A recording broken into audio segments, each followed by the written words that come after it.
अल्लाह ताला के प्यारे नबी हजरत मोहम्मद मुस्तफ़ा सल्लल्लाहु अलैहि वसल्लम की कब्र मुबारक के बारे में कुछ ऐसी बातें बताने वाले हैं जिनको शायद आपने अभी तक कभी नहीं सुनी होगी, और साथ में हम आपको कुछ ऐसी चीजों की जियारत भी करवाने वाले हैं जिनको देखकर आप सभी का दिल खुश हो जाएगा।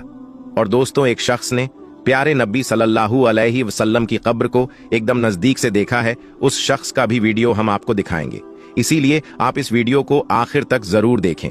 और अगर आप सच्चे आशिक रसूल हैं तो इस वीडियो को एक लाइक करके कमेंट में या रसूलुल्लाह जरूर लिखें।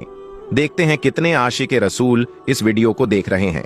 प्यारे दोस्तों, एक मर्तबा अल्लाह के प्यारे नबी हजरत मोहम्मद मुस्तफ़ा सल्लल्लाहु अलैहि वसल्लम एक सहाबी का जनाजा पढ़ा रहे थे कि अचानक आप सल्लल्लाहु अलैहि वसल्लम के सर मुबारक में बहुत तेज दर्द शुरू हो गया और थोड़ी देर के बाद ही आपको बहुत तेज बुखार भी आ गया।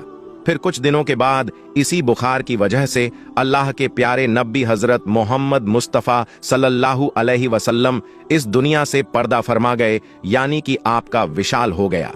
जिस वक्त आप सल्लल्लाहु अलैहि वसल्लम बीमार थे, उस वक्त आप अपनी प्यारी बीवी हजरत आयशा रजी अल्लाह ताला अन्हा के हुजरे में मौजूद थे और एक चारपाई पर लेटे हुए थे। हजरत अब्बू बकर सिद्दीक रजी अल्लाह ताला अन्हो ने फरमाया कि आप सल्लल्लाहु अलैहि वसल्लम को उसी जगह तदफीन किया जाएगा जहां पर आपका विशाल हुआ है। इसीलिए उस चारपाई को वहां से हटाया गया जिस पर आप लेटे हुए थे, और फिर उसी जगह पर यह कब्र तैयार की गई। फिर अल्लाह के प्यारे नबी सल्लल्लाहु अलैहि वसल्लम को हजरत अली और एक सहाबी ने मिलकर गुस्ल दिया और फिर वहीं पर हजरत आयशा के हुजरे में आपको तदफीन कर दिया गया। उसके बाद जब हजरत अब्बू बकर सिद्दीक रजी अल्लाह ताला अन्हो का जब आखिरी वक्त करीब आया और फिर जब आप इस दुनिया से चल बसे, तो हजरत अब्बू बकर सिद्दीक रजी अल्लाह ताला अन्हो को अल्लाह के प्यारे नबी हजरत मोहम्मद मुस्तफ़ा सल्लल्लाहु अलैहि वसल्लम के बाजू में ही दफन कर दिया गया। फिर कुछ दिनों के बाद जब हजरत उमर फारूक रजी अल्लाह ताला अन्हो का आखिरी वक्त करीब आया और फिर जब आप इस दुनिया से चल बसे, तो हजरत उमर को हजरत अब्बू बकर के बाजू में दफन कर दिया गया। इस तरह से फिर एक जगह पर 3 कब्रें तैयार की गई। और प्यारे दोस्तों, जैसा कि हमने आपको बताया कि हजरत आयशा सिद्दीका रजी अल्लाह ताला अन्हा के हुजरे में रसूलुल्लाह सल्लल्लाहु अलैहि वसल्लम और हजरत अब्बू बकर सिद्दीक को तदफीन कर दिया गया था। तो ये दोनों तो हजरत आयशा सिद्दीका रजी अल्लाह ताला अन्हा के महरम थे, तो उनके हुजराए मुबारक में और कब्रों के दरमियान कोई पर्दा नहीं था। लेकिन जब हजरत उमर रजी अल्लाह ताला अन्हो का विशाल हुआ, तो उनको भी हजरत अब्बू बकर सिद्दीक के बाजू में तदफीन कर दिया गया। तो जब हजरत उमर को हजरत आयशा सिद्दीका रजी अल्लाह ताला अन्हा के हुजरे में तदफीन कर दिया गया, यानी नबी करीम सल्लल्लाहु अलैहि वसल्लम के बाजू में तदफीन कर दिया गया, तो हजरत आयशा ने अपने हुजरे और कब्रों के दरमियान एक पर्दा लगा दिया, क्योंकि हजरत उमर नामहरम थे। यानी कि आधी जगह पर हजरत आयशा रह रही थी और बाकी की आधी जगह पर 3 कब्र मुबारक थी।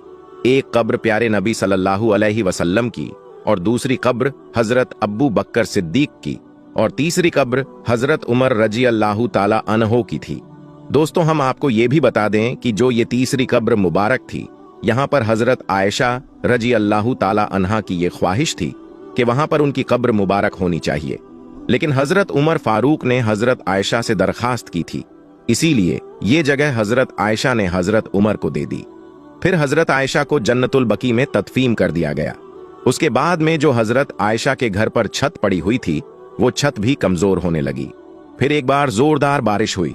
उस बारिश में हजरत आयशा के घर की छत गिर गई और साथ में घर की एक दीवार भी गिर गई।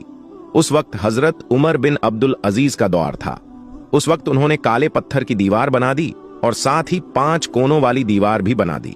इसके 5 कोने इसीलिए रखे गए ताकि कोई इसको मुकद्दस जगह जानकर इसका तवाफ करना शुरू ना कर दे। दोस्तों, गुंबद ख्यजरा दुनिया की वो गुंबद है जो पूरी दुनिया के मुसलमानों के दिलों में बसती है। कोई भी ऐसा मुसलमान नहीं होगा जिसके दिल में गुंबद ख्यजरा की जियारत की ख्वाहिश ना होगी। हम आपको बता दें कि गुंबद ख्यजरा की जियारत तो हर आम और खास कर ही लेता है, लेकिन गुंबद के अंदर मौजूद कब्रों की जियारत की तमन्ना ना तो आज तक किसी खास की हुई है और ना ही किसी आम की हुई है।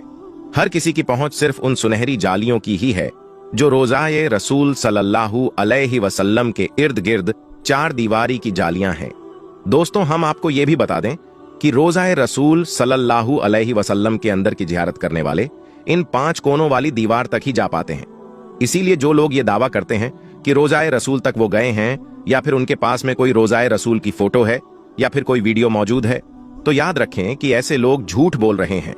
क्योंकि रोजाए रसूल पर सलाम अर्ज करने वाले जब सुनहरी जालियों के सामने खड़े होते हैं तो उनको जालियों के सुराखों से सिर्फ एक हरी चादर नजर आती है, जो कि उन 5 दीवारों पर पड़ी हुई है।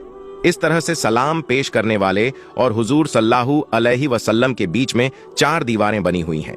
पहली सुनहरी जालियों वाली, दूसरी 5 कोनों वाली, तीसरी 1 और 5 दीवार, और चौथी वो 4 दीवारी जो असल हुजरे की दीवार है। इस तरह से रोजाए रसूल सल्लल्लाहु अलैहि वसल्लम के पास आज तक कोई भी नहीं जा पाया है। आज तक सिर्फ एक मौका आया है जब कोई रोजाए रसूल सल्लल्लाहु अलैहि वसल्लम के करीब में पहुंचा है। कहा जाता है कि तकरीबन 8 सदियों तक आज तक कोई भी शख्स अल्लाह के प्यारे नबी हजरत मोहम्मद सल्लल्लाहु अलैहि वसल्लम की कब्र मुबारक को नहीं देख पाया था। लेकिन बाद में 881 हिजरी में हुजरे मुबारक के दीवारें बोसीदा हो जाने से उन दीवारों की दोबारा मरम्मत करने की जरूरत पड़ी थी। उस वक्त के नामवर मुअल्लिक फकी अल्लाह नूरुद्दीन अबुल हसन मदीना में मौजूद थे, जिनको उन दीवारों की मरम्मत करने की शादत हासिल हुई थी। वो लिखते हैं कि 14 शाबान 881 हिजरी को 5 दीवार पूरी तरह से ढा दी गई थी। उस वक्त हमने देखा कि अंदरूनी 4 दीवारी में भी काफी दरारें पड़ी हुई थीं, इसलिए फिर हमने उनको भी ढा दिया। अब हमारी आंखों के सामने मुकद्दस हुजरा मुबारक था। मुझे पहली बार अंदर जाने की शादत मिली है। मैं अंदर दाखिल हुआ तो खुशबू की ऐसी लपेट आई कि जिसको मैंने पूरी दुनिया में कभी महसूस नहीं की थी। मैंने अंदर दाखिल होते ही सबसे पहले अल्लाह के प्यारे नबी सल्लल्लाहु अलैहि वसल्लम और दोनों सहाबा इकराम को अदब से सलाम पेश किया। फिर मैंने देखा कि मुकद्दस हुजरा मुरब्बा शक्ल का था। उसकी 4 दीवारी स्याही रंग की उन पत्थरों की बनी हुई थी जिनको खानाए काबा की दीवारों में इस्तेमाल किया गया है। 4 दीवारी में कोई भी खिड़की या दरवाजा नहीं था। फिर मेरी नजर जाकर तीनों कब्र मुबारक पर टिक गई। मैंने देखा कि तीनों कब्र सतह जमीन के तकरीबन बराबर थीं। फिर एक जगह पर जरा सा उभार था। ये शायद हजरत उमर रजी अल्लाह ताला अन्हो की कब्र थी। मैंने देखा कि कब्रों पर आम सी मिट्टी पड़ी हुई है। इस बात को 5 सदियां बीत चुकी थीं। इन 5 सदियों के दौरान कोई भी इंसान इन दीवारों के अंदर तक दाखिल नहीं हुआ था। अल समुदी ने अपनी किताब में हुजराए नबी सल्लल्लाहु अलैहि वसल्लम का जिक्र करते हुए तहरीर किया है कि इसका फर्श सुर्ख रंग की रेत जैसा है। हुजरा नबी सल्लल्लाहु अलैहि वसल्लम का फर्श मस्जिद नबवी के फर्श से तकरीबन 70 सेंटीमीटर तक नीचे है। उस वक्त मौजूद छत को खत्म करके उसकी जगह पर लकड़ी की छत रख दी गई थी, जो देखने में हुजरे में लगी मुरब्बा जालियों की तरह है। इस लकड़ी की छत के ऊपर एक छोटा सा गुंबद भी तैयार किया गया है। प्यारे दोस्तों, उम्मीद करते हैं कि आपको आज का हमारा ये वीडियो बहुत ही पसंद आया होगा।